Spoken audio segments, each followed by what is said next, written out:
There are four main paths, as we know. We call these yogas, where we explore the nature of our own divinity, our own self. Every soul being potentially divine, our goal is to manifest that. And so these four methods are there because we have four dimensions of the mind. We have a thinking dimension where we orientate everything toward intellectual analysis. We want to ask certain questions, we want them answered. Why? Why this? Why that? The difficulty with a certain kind of why is it's an exploration of the past, and the past is gone. So a better question is, why not what next? Nevertheless, when we analyze the world, we realize that what we see, what we experience in a human way is a very limited view on the world. And that limited view has a characteristic of change. And if we want to look for something that is fundamental and permanent, we'll have to make a discernment. What is the changing? What is the unchanging? What is real? What is unreal? See that prayer is there. Asato ma sadgamaya tamaso ma jyoti gamaya mritya mamrita gamaya. And what that means in practical terms is we have to look at the world with a kind of shifted view. We have to take our conventional view and say, well, we thought it was like this, but actually it's like that. So that's one kind of way of looking at it, practicing that. Discerning everything completely on the one side, on the other side, seeing what is the permanent, not just eliminating what is impermanent. So that is one way of doing it. It requires concentrated mind, it requires dedicated practice, it requires a keen intellect, but to some extent we have to do it. But the easiest and most natural way will be to rouse our feelings, which we normally have. And our feelings can be toward objects or people or places, events, and take that and beam it like a laser beam, beam all those feelings toward a supreme principle. And that is in devotional language called God. Some like the term, some don't like the term. I'm told in France they don't like the term, so we leave it if necessary. Then, assuming then that that is the easiest way, and we have to refer to the Bhagavad Gita in that, 12th chapter tells us in a discussion, yes, it seems to be the best way because it's the easiest way for those who feel embodied. Now, if you ask anybody, do you feel that you are an embodied person with a history and a personality and an instrument called a body, they'll say, yes, that's me. All right, let's not change it radically. Let's assume that that's the case. And then we start with a penetrating vision, exploring what is this thing called God, not as an external thing, an outside extra cosmic entity, like some kind of alien in space, but some entity that is intimately involved in not only the creation here, but also the protection, the preservation, some entity that is we are able to intimately connect with and talk to, something that is some being that is here and has these characteristics, and we are made in the image and likeness of that. How to relate to something like that? When you open your eyes, you don't see it. You only see the glory of it. It comes out as beautiful sunshine, flowers, and so on, all of those kinds of things which you like to see. But it comes out also in the minutest movements of the universe, and this is all to do with glory. So if you take the Bhagavad Gita, 7th chapter, 9th chapter, 10th chapter, 11th chapter, it is all to do with the manifested glory of that which we cannot actually physically touch because it's not an object. So how do we relate to that? two things are necessary primarily. One is yearning, and the other is the shifting of our energy in a higher way, so that we unfold layers and levels of consciousness progressively. Now, it works with everything. If you want to have something, if you want to desire something, then the desire has to have a quality of strength, a magnificent obsession. You have a magnificent obsession about something, then that leads to a dedication about it, a pursuit of it, determination. These three things are necessary: desire, determination, dedication to get whatever you want. Now, spiritual language, great teachers have called this yearning. And yearning has more of a different connotation to desiring. I desire something, when I've got it, it's finished. Yearning is something different. It's described like this, and you know it well. The example where a teacher takes a student asking to know, when will I have a vision of the truth?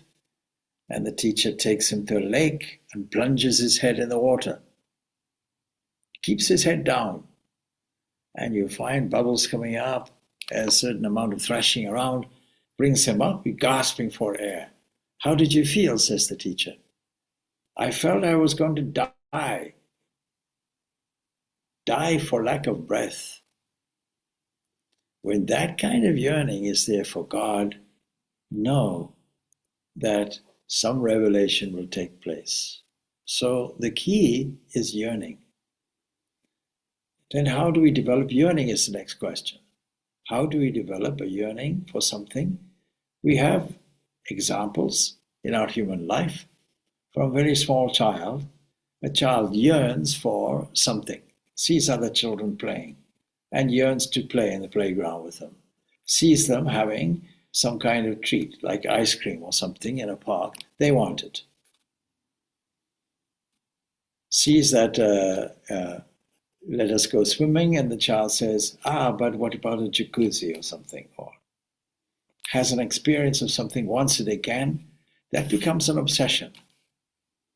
And when this small child grows up, the obsession, the object changes, but nevertheless, the childlike, or the childish, I should say, thirst to get something remains.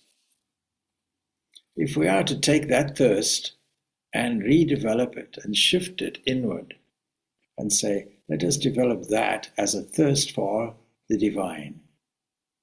So we have many devices for it. Repetition of God's name, singing God's glories internally.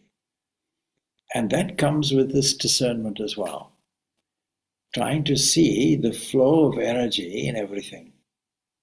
That we can call God, because it is only one agent. The divine being there, things move. The divine being there is growth that we observe. The divine being there, food gets digested. The divine being there, energy is supplied to our substation called mind as thought. There's nothing to do with us. We never went and digested our food. We never went and said, okay, today I want some pocket money called thought for stupid thinking. Nobody does it. We take it for granted all these are supplied.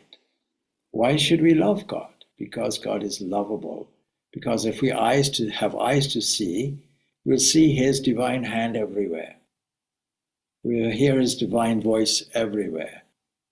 Not in the sound of birds, how charming, but that principle, that energetic principle that is behind that.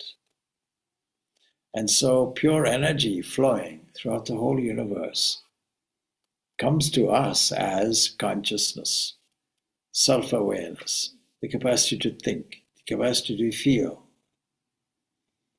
Since we are feeling people, and since we are not immersed in that feeling, in other words, when we identify with our emotion, let us say, we are this, we are that. Let's take, for example, anger.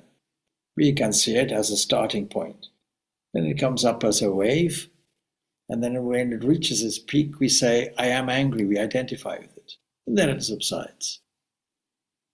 So by identifying with the feelings, we have duped ourselves, as it were, into identifying ourselves with a wave that has come and that has gone, and other waves will come and other waves will go. And because we are not part of the wave system, we are simply observing it, then we can surely steer it in whatever direction we choose. We can steer it higher, we can leave it be, in which case nothing is happening. And if nothing is happening, then this random series of uncontrolled things becomes part of our experience and settles down deeply into what we call the unconscious mind. Ultimately, by repetition, becomes a habit. And it is this habit that we have to change. So everything really has this psychological dimension of waves, and we are told that if we want to control these subtle waves, we have to dissolve them, as it were, back into their source. And the source of these deep waves, these unconscious waves that will manifest as our reality, so-called reality, relative reality, that has asmita, that has the sense of I, the sense of self-awareness or self-consciousness behind it. And that gets dissolved into something else. We go back, until we find our origin. By developing a whole way of looking at things through the eyes of a divine artist, something that evokes our sense of creativity. When we start doing that, we start elevating the mind. And the ultimate elevation of the mind will result in the control of these waves. Once we have controlled these waves, we will be able to see what is underneath it. And the sight of some being underneath it becomes a corresponding internal shift, an internal revelation. I am here, I'm here, I'm here, until this nearness becomes oneness, and we get the same experience as all the great mystics of all the great religions who said, I have seen God. I see God now. I see God as a higher reality than any other thing. My eyes are opened. My ears are opened. My interpretation has shifted. And now I am that. That kind of understanding has to be there. And so the first qualification is yearning. There has to be that yearning. And that means part-time religion is not on the table. That means that part-time dabbling in it. So what are you doing? Yes, okay, I do my Sandhya, or I do my morning devotions, I do my evening devotions. It's a kind of obligation. How is your spiritual life? Yes, it's going well. I spend 10 minutes here. I spend 30 minutes there as instructed. I'm doing what I should be doing. Well, it's just a kind of laundry list. So if it's a list like that, then there's no point in it. You're not advancing anywhere because there's no fundamental change. So yearning has to be there. And then what is the next thing? We can say it in yogic language, that is the raising up of the kundalini. What does that mean? Nothing to do with the backbone or anything like that. It's to do with unraveling, opening up. Now, both of these things, yearning and opening of the kundalini, they're not coming from me. You'll find them from Sri Ramakrishna. That's his two things that have to happen. Yearning has to happen. That yearning, therefore, we'll expand what he was saying, that yearning stimulates an internal shift. We are going from the external world of people and places and events and taking all of that energy and redirecting it, rechanneling it, and using it in order to open up different levels of consciousness. And if we are using yogic language, only when we get to the heart does the yearning really pay off, as it were, because that opening up is the start. And the rest is all maybe concerned really with just, fundamental gut things to do with survival, things that are to do with everyday matters, things which are to do with a sense of embodiment. So if we take it up, we have to do it in a serious way. So 4 qualifications are there, and 4 qualifications are mentioned by Vedantic teachers. And the most important thing would be yearning. From that, everything else comes. You desire something, you apply it in a determined way, dedicated way, you'll get what you want. That's the fact of it. Same thing here. So we now make 4 kinds of qualifications will be there. 4 kinds of things are required by the devotee. Now, throughout the Bhagavad Gita, we find repeated expressions. So when something is repeated, you know it's significant and it's important. So, what is that? Fix your mind on me. It's an age-old thing. Every devout teacher, every incarnation, every saint, every mystic will tell the same thing. Take all your energy and direct it toward this highest principle. Love the Lord your God. Deuteronomy says, love your God, Lord your God with all your heart, all your strength, all your mind, your whole being. And Jesus, when asked what is the primary commandment, that's what he quotes. He also says, and love your neighbor as yourself, because if you do the one, you'll naturally, spontaneously do the other.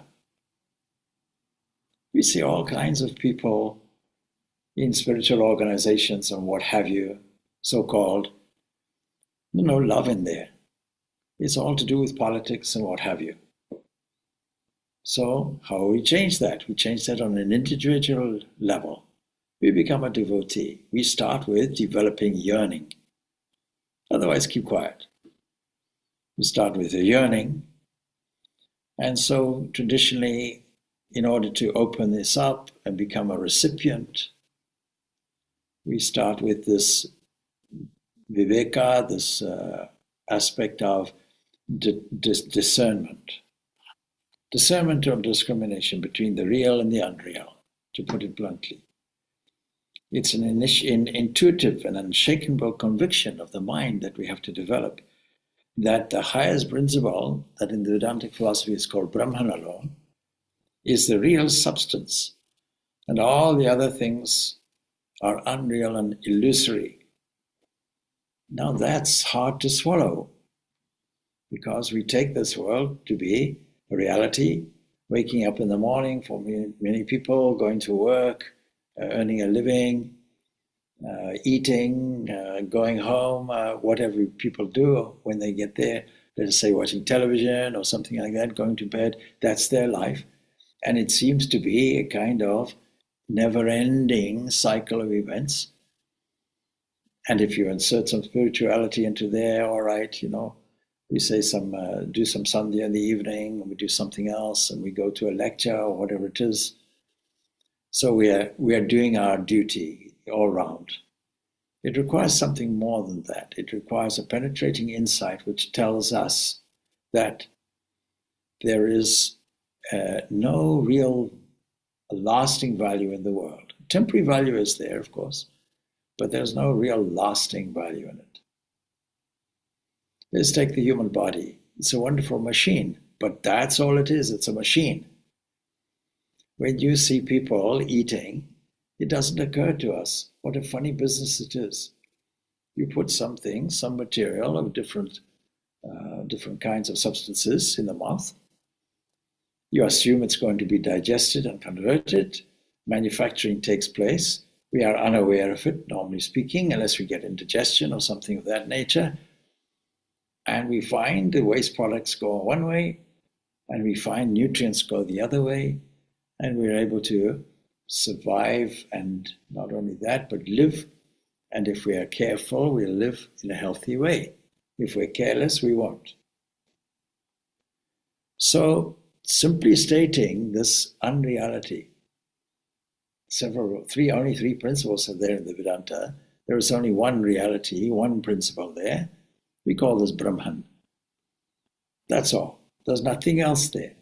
It looks like there's many things there, but there's only one thing there. That's the thing. And then the Atman, that is, that fundamental, constant principle within us, is one and the same with it. And finally, this whole world is mithya, as it's called. It is a shifting landscape. Like a film being run, and we take it as a whole series of events with two illusions. One is that it is a continuum. But if you ask somebody in an old movie house who's running the movie, please slow it down, tell us what is this made of. It is unit pictures run with different postures of a figure, say running, and run rapidly, more than just at the same kind of rate that the eye can catch it as a movement. It looks as if there's something happening. It looks as if there's something moving, but it's a series of still pictures run one after the other in a series, coming out as a continuum. As a first component of the illusion.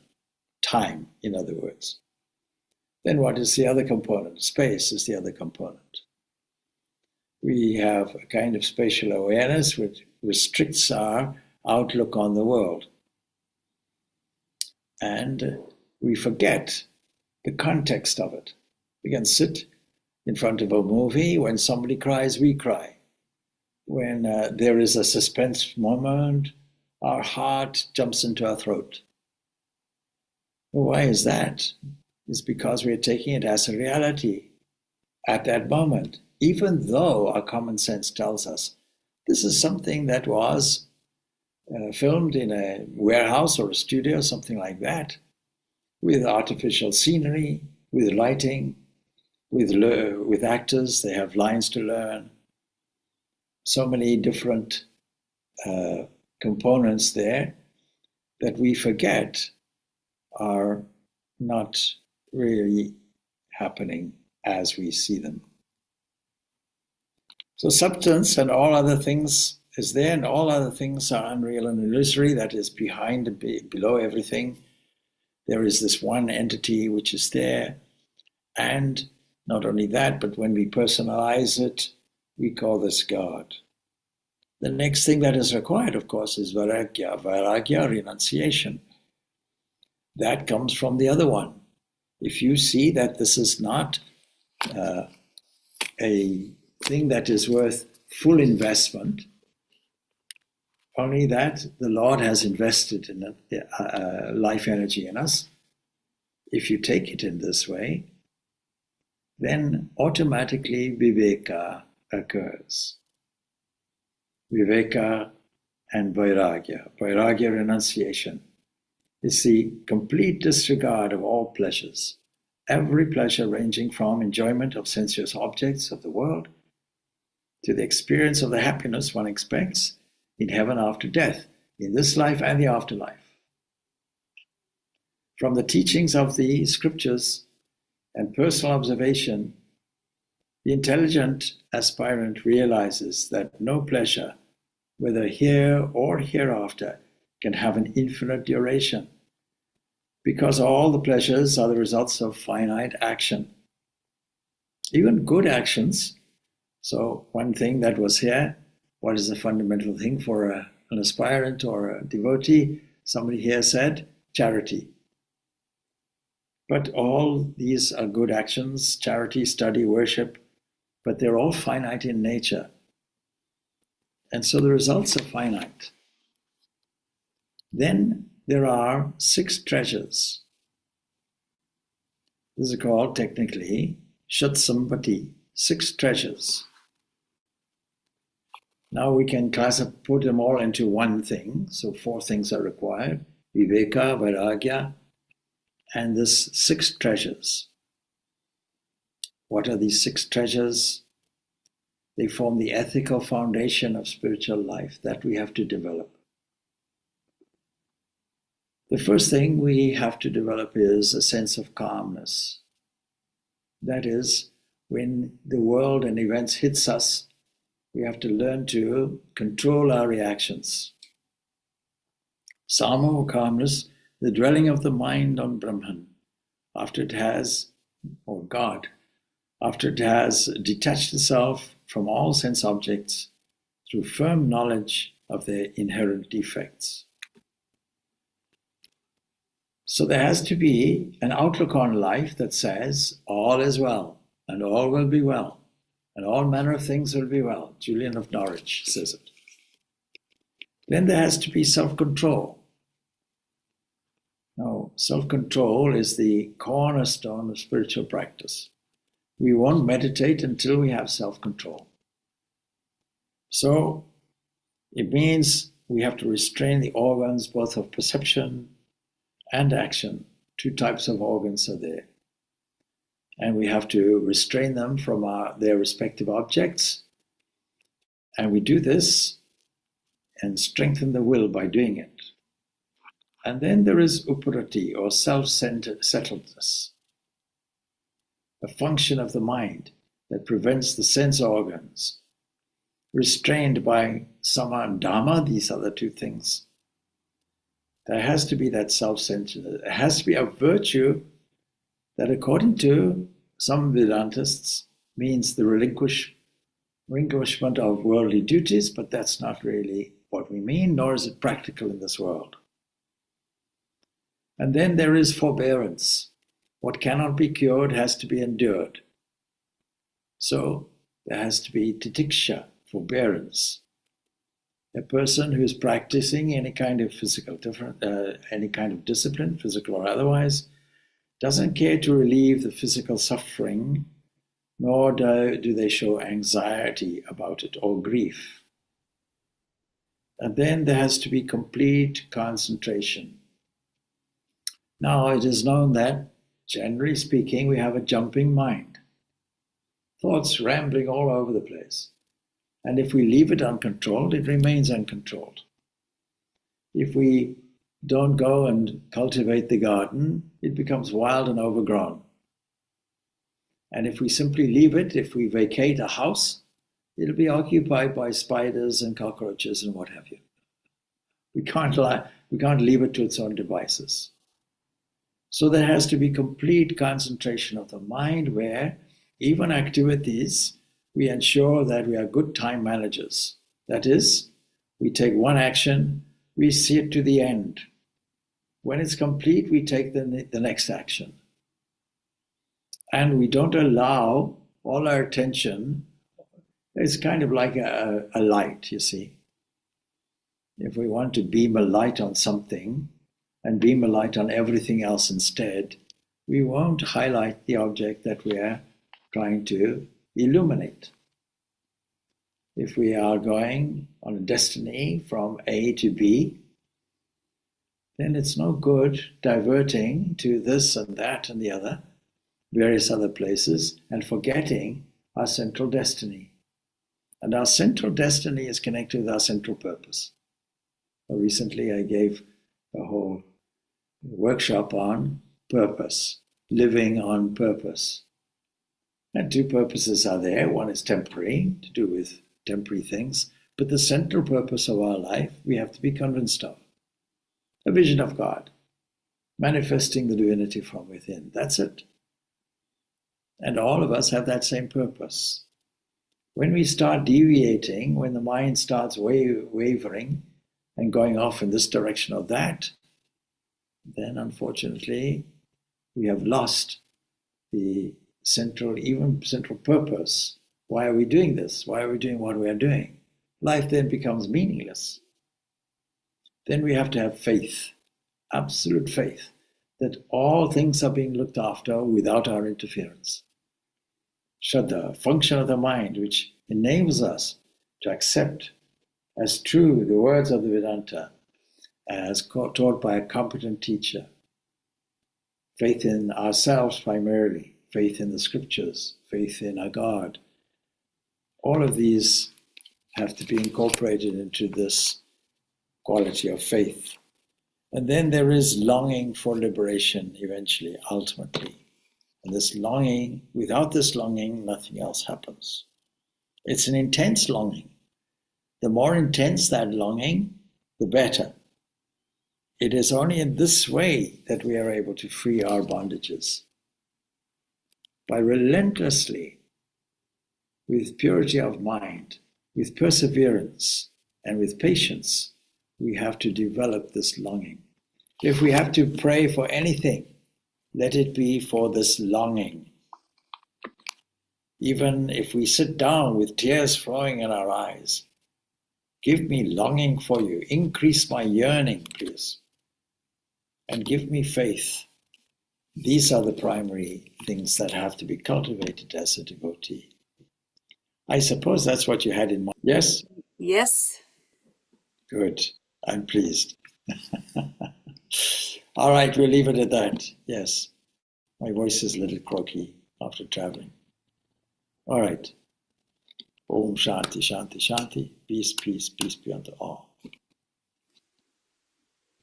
Thank you, Swamiji. Thank you, Swamiji. Om